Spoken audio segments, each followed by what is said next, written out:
बिस्मिल्लाहिर्रहमानिर्रहीम। अस्सलाम वालेकुम प्यारे बच्चों, उम्मीद करती हूँ आप लोग खैर आफियत के साथ होंगे। तो आज मैं आप लोगों को बताऊँगी अशार में तशरीह जो है वो हम कौन कौन से शेर लिख सकते हैं तशरीह के अंदर। तो 9th 10th फर्स्ट और सेकेंड ईयर के लिए ये वीडियो है।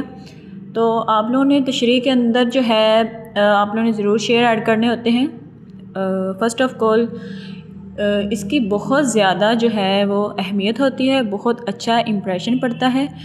तो बेटा यहाँ पर कुछ जो हैं वो अशार मैंने यहाँ पर ऐड कर दिए हैं जो कि आप लोगों ने तशरीह के अंदर आप लोग लिख सकते हैं। तो जैसे कि सबसे पहले शेर आ जाता है, नहीं आसां मंजिल तक रसाई सफ़र पाँव के छाले मांगता है। नेक्स्ट आ जाता है, हज़ारों साल नरगिस अपनी बेनूरी पे रोती है, बड़ी मुश्किल से होता है चमन में दीदावर पैदा। तो ये शेर जो है ये मोस्टली आप लोग चाहें तो आप लोग अल्लामा इकबाल के जो अशार होते हैं, अल्लामा इकबाल वाली जो नज़म होती है या गज़ल, उसके अंदर आप लोग लिख सकते हैं, सॉरी नज़म।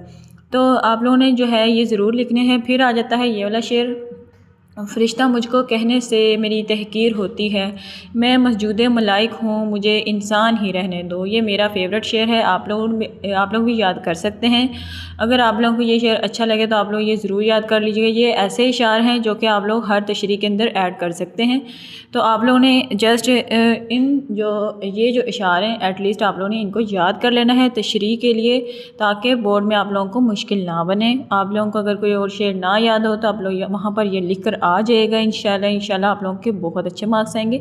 एक तशरीह को आप लोगों ने 2 पेजेस तक ले जाना है, उसके अंदर 3 शेर भी ऐड करने हैं। फिर ये लास्ट पे आ जाता है, नज़र से कत्ल कर डालो ना हो तकलीफ़ दोनों को, तुझे खंजर उठाने की मुझे गर्दन झुकाने की। ये शेर भी अच्छा है, आप लोग लिख सकते हैं। वो तशरीह जो कि आप लोगों ने महबूब और आशिक की स्टोरी बनाकर आप लोग जो ज़्यादातर जो बच्चे होते हैं इस तरह से आप लिख देते होते हैं। तो ये जो 4 इशारे आप लोगों ने अच्छी तरह से इनको याद कर लेना है, आप लोगों ने तशरीह के अंदर इनको लिख देना है।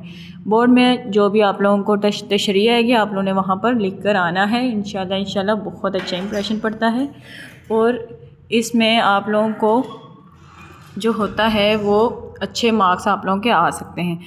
तो आज के लिए यही कहूँगी कि आप लोगों ने जो है अपनी राइटिंग पर भी फोकस करना है और जो लेंथ वगैरह है कितनी रखनी है वो मैं आप लोगों को इससे पहले भी वीडियो के अंदर बता चुकी हूँ। एक दफ़ा फिर से ये कहूँगी कि आप लोग अगर राइटिंग सीखना चाहते हैं तो इसी चैनल पर मैंने राइटिंग भी सिखाई हुई है पहली वीडियोस के अंदर, तो आप लोग उनको देख सकते हैं। मार्कर कैसे यूज़ करना है, पेन कैसे यूज़ करना है, ये सारी चीज़ें मैं ऑलरेडी बता चुकी हूँ। तो आप लोगों ने जो है अपनी राइटिंग पर फोकस करना है, तो अच्छा लिख कर आएंगे इंशाल्लाह और अच्छे मार्क्स लेकर आएंगे। तो जो है वो अपना काम हमेशा नीट एंड क्लीन लिखना चाहिए। इंसान को अंदर कटिंग नहीं करनी चाहिए, बहुत बैड इम्पैक्ट पड़ता है। तो आप लोगों ने अपनी इन खामियों को ख़ुद से दूर करना है, अच्छा लिखें, हमेशा अच्छे नंबर पाएँ। और बस आज के लिए इतना ही कहूँगी।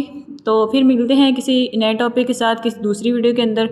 तब तक के लिए अल्लाह हाफिज़। वीडियो को लाइक कीजिएगा, शेयर कीजिएगा और सब्सक्राइब